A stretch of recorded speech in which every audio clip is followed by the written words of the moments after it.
Welcome to Casual Friday. Hi, I'm Roxanne Richardson, and this is my weekly Casual Friday podcast. If you'd like to jump right to a specific point in the video, you can tap or mouse over the video playback area of the screen to reveal the chapter titles and starting points of each section. In this week's Casual Friday podcast, I have tidbits. I have answers to questions about sock knitting that I've gotten in the past few weeks. I have an update on my spinning breed study, and I have an update on my current 1950s vintage sweater project. So let's get started. Before we get started on tidbits, I just wanted to mention that Minnesota has the lowest air quality in the country at the moment because of a weather system that's pushing the smoke from the Canadian wildfires through the state.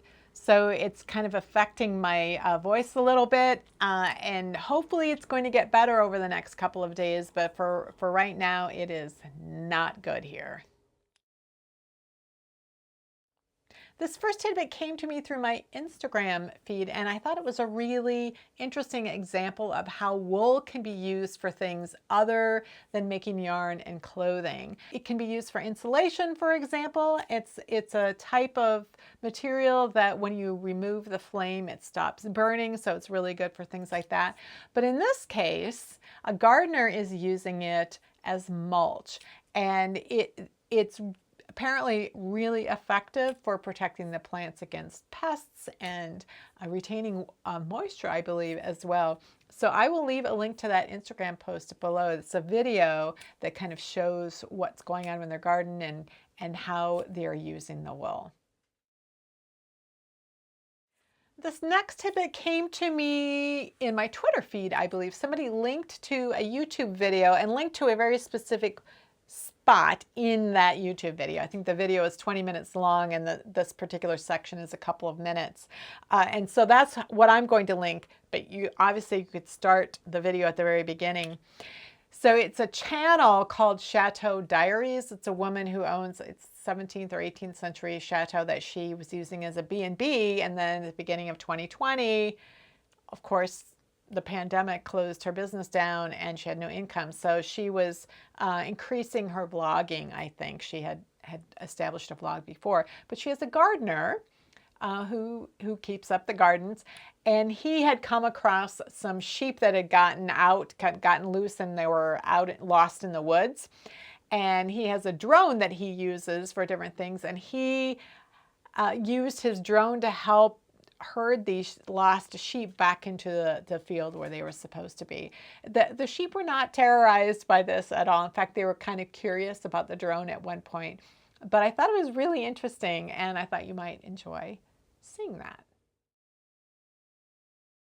This next tidbit came to me, I think, also as a link from my Twitter feed.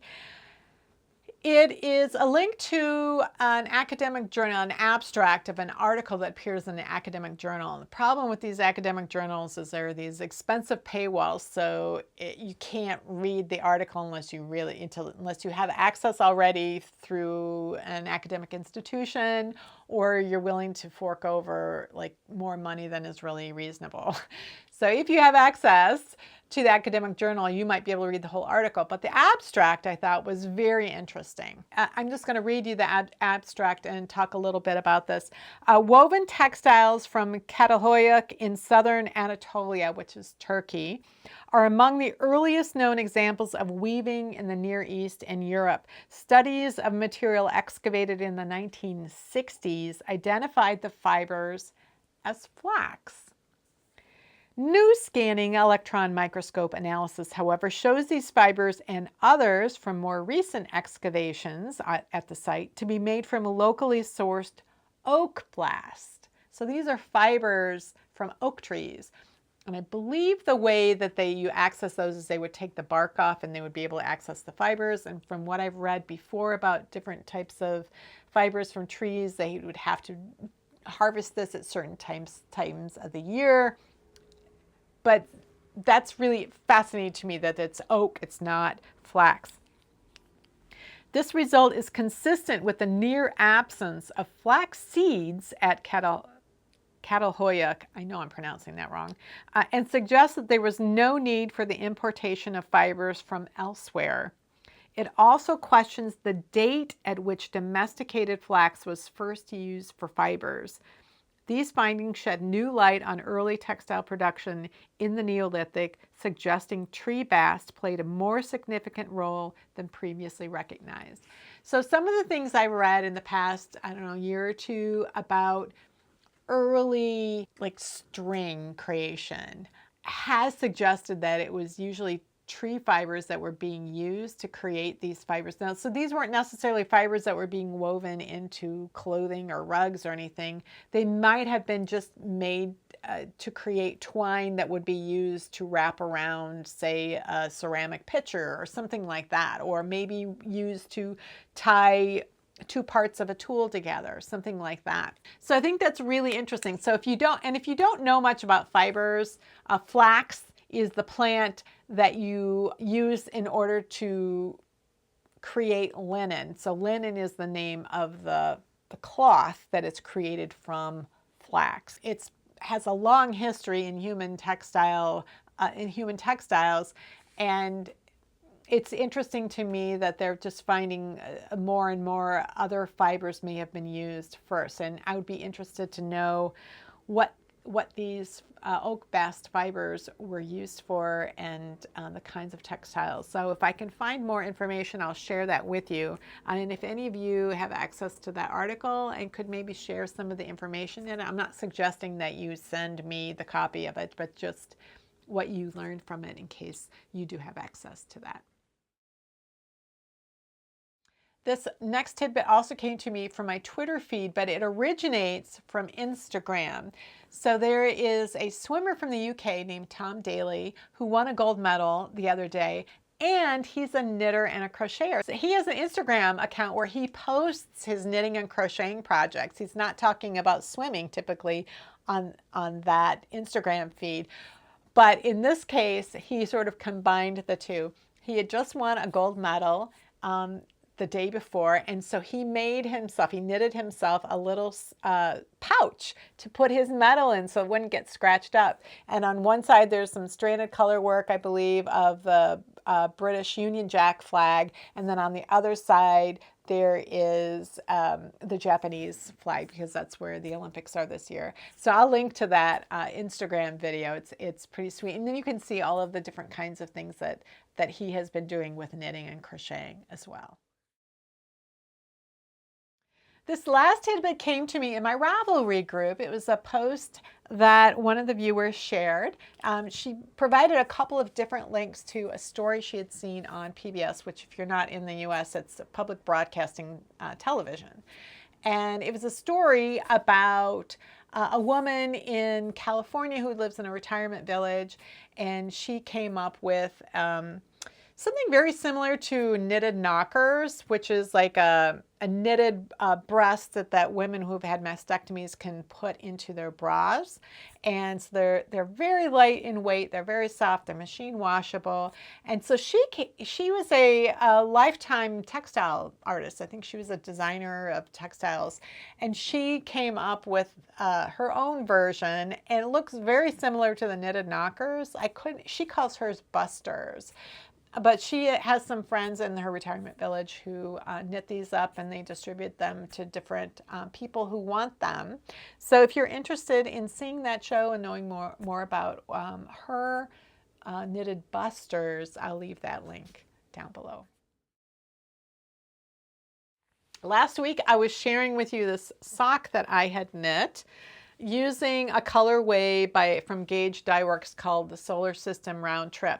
So this is a non-repeating self-striping colorway, so that the sun is down here at the toe and it goes all the way up through Pluto, and there's a great deal of light gray at the end that you can use to create the heel and then extend it as far as you can. There's a very thin little pink line that represents Pluto, so if you don't think it deserves recognition as a planet, you don't have to include it if you don't want. But for me, this was the first time I had sort of a compelling reason to try to use all of the yarn in a skein, and it's because it's not repeating. So I had a couple of questions about the process and things related to this particular sock that I wanted to go over. So one of the things that I had to figure out for my sock was when and where do I want to put calf shaping in my sock, because I'd only knit one pair of knee socks before, and they ended up being too big around. I didn't really understand how much to increase, and I did it incorrectly, and they ended up being kind of too big and they would slide down. So I was trying to find information about how much negative ease would be good for that. And somebody asked me in the comments about, could you wear those around the house and just see if they stay up? Well, I've only knit one so far, but when she asked that question, I actually had the sock on, and that was my intent, was to walk around the house and see if it would actually stay up. And it did stay up pretty well. The leg kind of slipped a little bit. There's a little bit of wrinkling, you know, the top of the sock slid down a little bit. They didn't like fall to my ankles or anything. They did slide down a little bit. And I think that possibly one of the reasons it would do that is because I knit this until I ran out of yarn, and it hit me at kind of a weird place in my upper calf. I still had a couple of inches left before I would have hit the bottom of my knee, and that part of my leg goes in a little more. And so if the socks were a little bit longer, and I did a couple of decreases, but if I could have done a few more decreases or even used a smaller needle for the ribbing, that might have made them even snugger at the top. And another thing is if I had enough yarn to not only knit the ribbing all the way up to the knee, but also fold over, that second layer would maybe potentially create a little bit more snugness. So there just simply wasn't enough yarn to do that. I ran out before I got the sock that long. I do think that these are going to stay up. I did use 25% negative ease around my calf. You know, I start out with 10% at my ankle, and when I got to when my sock was at the point of my leg where I ended up with 25% a negative ease, I just maintained that 25% by gradually increasing on my way up. So I think these are going to stay up, but in the meantime, I got another ball of yarn out that is a repeating self-striping colorway. It's possible I'll have enough of this yarn to actually knit knee socks. In a way, I don't really care if I knit a complete pair. This is like an experiment. It's like an oversized swatch. It's like me gathering information. So I am knitting, I'm pretty close. I have a couple inches left until I get up to the bottom of my knee. And I want to see what happens if I knit the ribbing, you know, and fold it over, how that is going to stay on my leg. So that's one of the things that I'm looking at. I have been trying to research other knee sock patterns, so like historical knee sock patterns. I have a sock book that's mostly men's socks, as they were back in the mid-century. But I have one booklet that does have a couple of women's knee socks in there. And the problem is they came in one size. They do say the gauge, and I can tell from the stitch count, I can figure out how big around the sock is, but they don't say how big around the leg is supposed to be that sock is intended for. And one of the things that I discovered when I was doing research on, you know, calf shaping and all of that, I came across some charts for boots, like how to figure out what boot size to wear. And I discovered that I have I don't not only have a skinny ankles, that I have thinner calves than average. So I cannot tell from this 1950s knee sock pattern if my leg is thinner than that. I think I have a skinnier leg. I inherited my mom's skinny legs, at least from the knee down. So this is something I'm going to continue to investigate to see what it takes to get socks to stay up. If some of you have experience with that, and can share the amount of negative ease you use and what are some things that you use to help keep your socks up. Do you use a smaller needle at the top of the sock where the leg tends to be a little bit narrower? And so to reduce that circumference, if that helps. I mean, in the 19th century, when people wore stockings, they also used garters to keep their socks up. So they weren't relying on negative ease to keep their stockings up because they had garters. So it's also difficult to use stocking patterns as a reference for knee socks because of the difference in gauge, in the firmness of gauge, and the amount of negative ease they were using. All of that really kind of messes with understanding what is going to actually work. Another question I got was, how do you do a swatch for when you are using a non-repeating self-striping colorway? So she was concerned about, well, if I did my swatch using, the beginning of the ball where the sun is, then what am I going to do when it's time to start the swatch? So there are a couple of approaches to this. My approach was, first of all, I guessed at what needle size I needed to get the correct gauge. And once I had knit part of my way down the sock, I saw that I had guessed incorrectly. I kept knitting because I found the striping pattern compelling. I did stop at the heel, and then I restarted with a smaller needle. I think that I did do a very small swatch with a new ball of yarn, with the other ball of yarn. I did a swatch, probably 30 stitches across. I used a technique that's called a fake in the round way of knitting a swatch. So you're knitting something that's flat, but you're pretending like you're knitting in the round so that you get the correct gauge. And I'll leave a link up above and below so you can see that video if you want to use that. So I did a very small one just to kind of get an idea. Is this needle one size smaller going to get me the gauge that I think it will? So I didn't do a big swatch. I didn't cut the yarn. I didn't wash it. I just did a little test. And then I started the sock. You're starting with just a few stitches. The toe isn't very long. And as I moved my way up the sock foot, I measured my gauge. I continued to measure my gauge to confirm that I was getting the gauge that I thought I was getting. So just like that first attempt at knitting the foot was a swatch that I wouldn't stop knitting because I kept wanting to see the next color of the stripe, you can use your sock as a swatch. It's a very small number of stitches and you can get a pretty accurate reading. And I want to point out something about swatches as well, is just because if you do a swatch for like a sweater or something, you do a great big swatch and you wash it and you count everything and you confirm that you're using the right needle and all that, you still need to check your gauge as you're knitting your project. You don't wait until you finish it and then try it on and say, oh, it's too big now.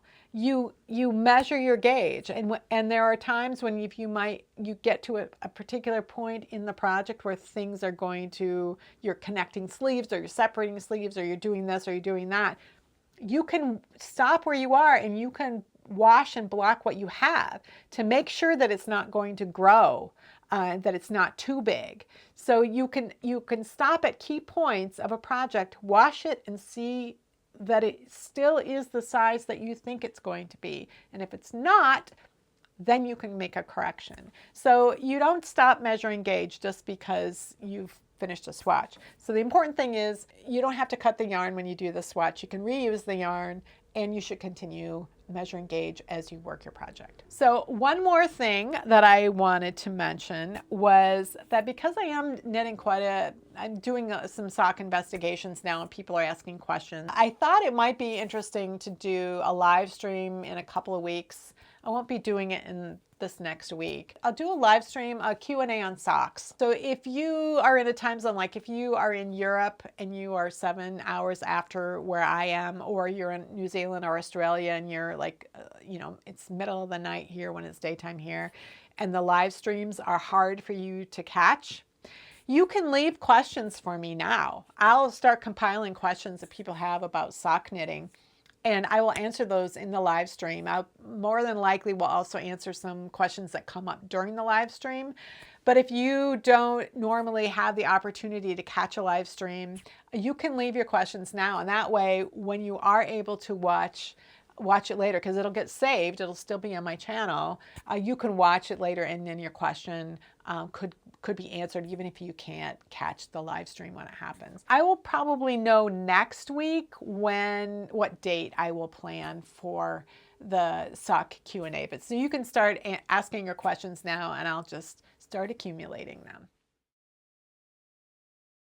So I learned to spin about 3 summers ago, and that summer I think I took 3 different classes. I took 2 actual spinning classes, like a beginning spinning class and then a sort of an intermediate class. Each of those was 3 weeks long, like 1 day each week for 3 weeks. And then I also took a class, it was like a 1-day class that was about like fiber prep. And when I look back on those classes now, I realize how much valuable information they gave. Like they laid a foundation for me that I couldn't really completely absorb and use, but it gave me exposure to a wide number of fiber preparations. Gave me exposure to a lot of different types of wool breeds and even other types of fiber besides wool. And they taught me how to take something that was raw and how to wash it, how to prepare it, and go through that process. So it's really valuable information. And even though I was a pretty inexperienced spinner, when I went to ply away the next spring, after a winter of not doing any spinning, I was a little bit lost in terms of my spinning skills, but it was really clear that I had a lot more just basic knowledge about spinning than a lot of spinners had. Like there's just things I knew about even if I wasn't good at it, but I just wasn't consistently spinning. And I think part of that was like, I would feel overwhelmed, like I don't know what to do. I have so many choices, I don't know which one to make. So this breed study has been a way for me to kind of break things down and practice consistently, but give me practice sort of in a little bit more structured way. I can look at some resources to figure out how this fiber should be prepped, or what would be a good idea about how to spin it. Not necessarily specifically, but choose amongst these types of methods for spinning. Like I wouldn't have to be spinning for a big project with 1 fiber. But I could focus on 1 ounce of this breed, and then I could focus on the next one. And then I knew that my skills would get increasingly better. It just made so much more sense to me. So I have this breed study, and my original plan was I would do 1 breed per week. Like I would spin it, ply it, finish it, and knit it into a swatch, all in 1 week. And that didn't really work the first couple of weeks. My skills were kind of rusty. My endurance for sitting and spinning was, not very high. I would have to set a timer like for 15 minutes and do it, 15 minutes at a time. And it might take me a couple of days by spinning 15 minutes several times before I could get through the entire ounce. And then this past weekend, I sat down with my 4th wool breed and I spun it. I just sat down, I spun it all the way through in 1 sitting, and I turned around and I plied it. And then I went and I finished the yarn, which consists of soaking it in some warm water and letting it hang to dry. I thought, okay, things are changing it, and I'm getting excited about spinning now, like realizing I can actually sit down and get through an ounce of fiber without it taking days, and needing breaks of a few hours in between each session. So that is really encouraging. So what I decided to do last week is that, because I hadn't even knit up any of my swatches yet, I wasn't even sure what kind of swatch I'd want to knit with it. I decided that I'm going to do this in sort of blocks of 5. So at the end of 5 weeks, I will have 5 yarns made from 5 different breeds. And then I will kind of like look at that and review what I've done and how I did it, and then think about what I want to do with those yarns at that time. So I've got 4 yarns done, and I want to show you what I have. So far I've knit Cheviot or Cheviot, depending on how you want to pronounce it, Correlate, is it Correlate? Charolais, Corriedale. And then this week was Devon. And there are actually a couple of breeds of Devon, and they didn't specify, but it's what's called a long wool, very hairy, no crimp to it. Like you wouldn't use it for clothing. So that was something that was interesting to spin with, was knowing that this, I would never use this for clothing, but it's very interesting to see what this is like. So I get this sense of the spectrum of different fleeces and what they're like. The fifth one is going to be Dorset.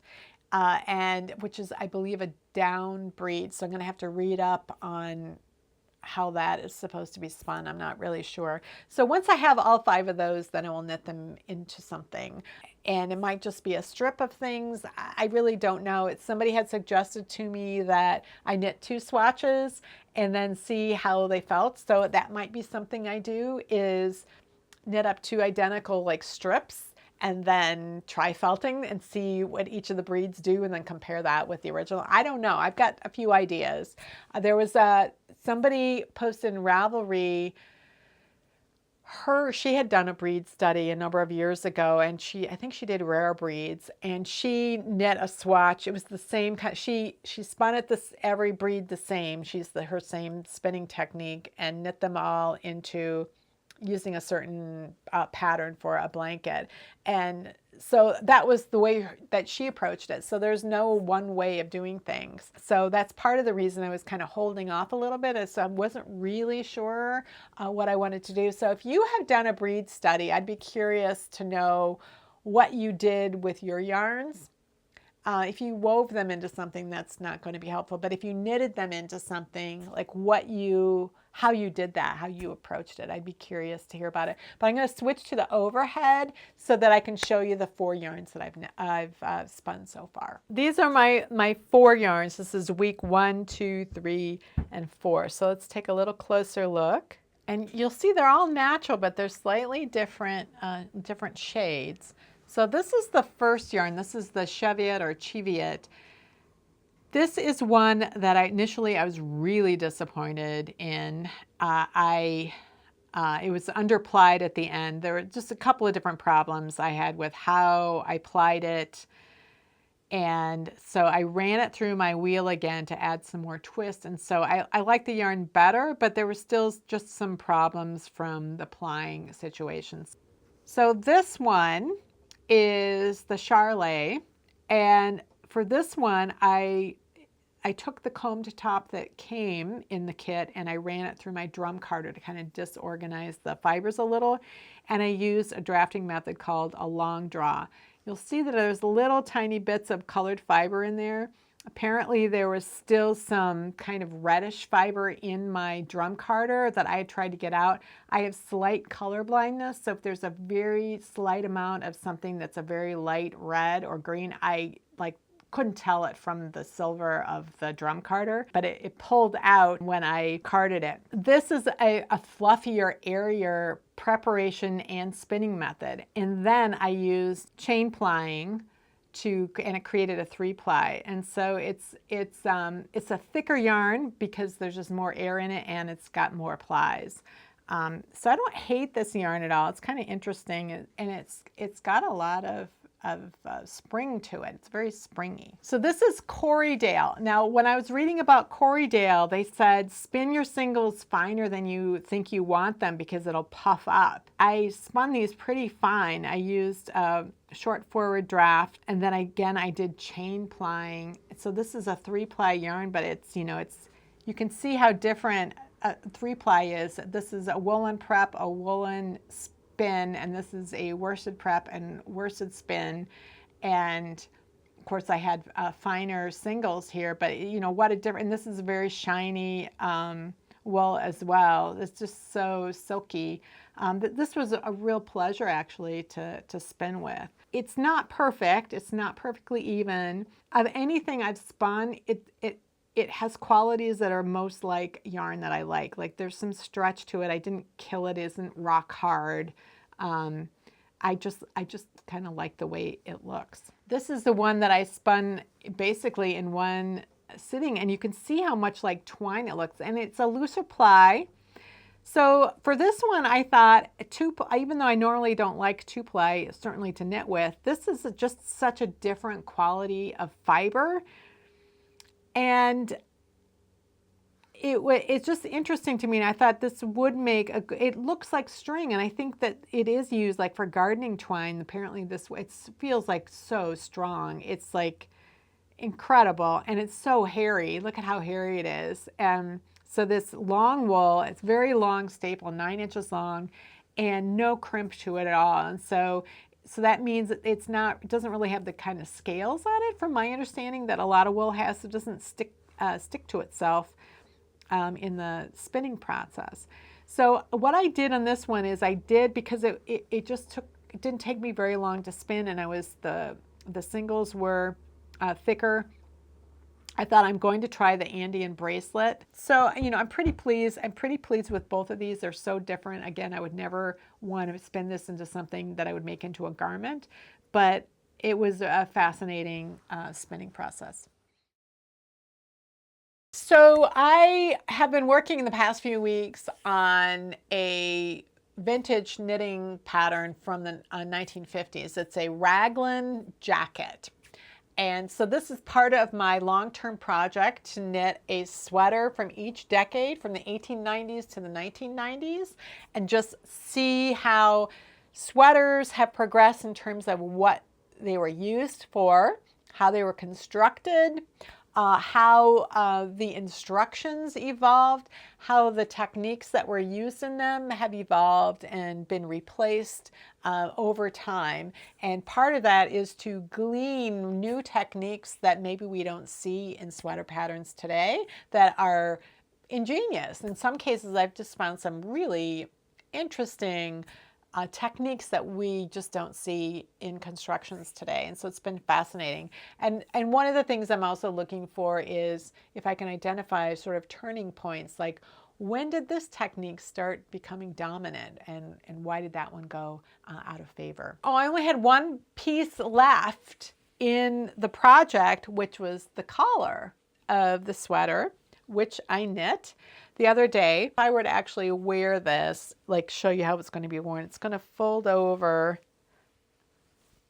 and let's see if I can get it to look. So it will look something like this when it's in the jacket. So this edge is going to be sewn along the neck, and it's going to fold over. But there's this mitered corner right here, and that is done using a double decrease. And the decrease that's used is called SK2P, where it's slip 1, knit 2 together, and then pass the slip stitch over. So that creates a slightly left-leaning double decrease. And I thought, oh, they're using the same decrease at both ends. I was thinking, well, maybe I would replace that double decrease with something else, because I was thinking it was going to appear on the right side of the work. I looked more carefully at the instructions and realized that the decrease was on even rows. And in this case, row number 1, the odd number rows, row number 1, 3, 5, etc., were the right side rows. When they don't mention it in a pattern, row 1 is typically a right side row. If they actually tell you something is a wrong side row for row 1, they'll make that clear that row 1 is supposed to be a wrong side row. So I could tell that row 1 was supposed to be a right side row. And therefore, I realized that the decrease was done on a wrong side row. And so what you'd see would be the back side of the decrease, which is just the purl bumps. So on the back side of the work, they essentially look identical. And I also realized that the appearance of the decrease on the wrong side of the work was going to visually match the seam of the raglan line, that they specified a specific type of seaming method. They called it flat seaming, and there were instructions in the booklet about how to do it. Before I started the project, I did some swatching of the raglan stitch pattern. It's this garter stitch kind of triangular pattern, and I tried out their seaming method, and I thought, oh, that's really interesting, like the visual effect that it gives. You get this sort of horizontal seaming yarn going that's joining the edge. It's visible on the right side of the work, but because you've got garter stitch there, it just sort of looks like another garter stitch bump. And the way that these decreases appear on the right side of the work really match that well. And I thought that was so interesting. If I had used my 21st century knitter's head, without experimenting with this stuff and seeing what the results were of what they were instructing me, I would have ended up with a very different looking garment at the seams and at the corners of those mitered corners. So this is one of the things I get out of this project. This is a pretty simple jacket. It's just stockinette with a little bit of garter stitch patterning. But the construction process with those diagonal pockets, that whole construction was really interesting. This flat seam that they are using is a type of seaming I haven't done before. And then looking to see how they matched up those mitered decreased lines to go along with those seamed lines. It's just really fascinating to see all that. And this is what I'm loving about this long-term project. So I'll do an overhead of this as well, so you can see what my seamed swatch looks like. And then also I can show you what the decreased lines look like in this collar as well. I promised to show you what these decreases look like and then what it looked like on the seamed piece that I had swatched before I started knitting this, and now I can't find that particular swatch, so I'm just going to have to explain it, and then I'll also show you once I've actually completed the garment what things look like. So if we look at this side, this is the side of the work where the decreases were done, and you can kind of see, hopefully, that there's kind of an angle to this decrease. You can see that stitch right here, that's the one that was passed over. So there's this kind of left lean to that. But if you look on the back side, so this is supposed to be the right side of the work. The decreases were done on the wrong side. What you see is that the garter stitch comes up to the point of where that decrease is. It comes up in either direction. And then you have this kind of, you can see the multiple heads of the stitches where the decreases come together. That creates kind of this horizontal line this way. So you get these garter bumps this way, garter bumps that way, and then you have this connecting point right here on this side of the work. What's going to happen when the sleeves connect to the fronts, when these two pieces get seamed together, I have a stockinette stitch on each edge here, and these are going to get seamed together using a flat seam technique that's in the booklet that essentially is going to join one of the little bumps of the stockinette edge. I'll join the little bump on one edge to the little bump on the other, using whip stitch, but in a very specific way. And that's going to join these two pieces with a little horizontal, visible horizontal line on the right side of the fabric. The edges will be very flat. There'll be no bulk on the other side, on the wrong side of the work. So that's going to give a look of continuity, not in this fabric here where there is a seam, and then in the fabric of the collar where that line is made up of decreases. So the next sweater that I will be getting started on is a sweater that I am reverse engineering. It's a commercial sweater that my mother-in-law gave to me maybe 20 years ago. That was a real favorite of mine. And it got thin in the elbow without me noticing, and then there was a hole, and then I ignored the hole, and it just got huge. So I put it in a bin and thought I'd really like to recreate that sweater because I just liked the fit of it, and I thought the cables were interesting, and it had pockets. There are a lot of things about it that I really liked, and I thought it would be interesting to create a similar version of that sweater and then add some details that I would prefer. So that's something I started working on last fall. I did a significant amount of swatching and then put it to the side. So I'm ready to pull it out, take a break from vintage sweaters for a little bit while I work on this other sweater. And so I'll be telling you more about that project next week. Well, that's it for this week's Casual Friday. If you have any comments or questions about today's video or suggestions for videos you'd like to see in the future, you can leave those down in the comments below or join the discussion in my Ravelry group, Rocks. Thanks for watching, and I'll see you next week.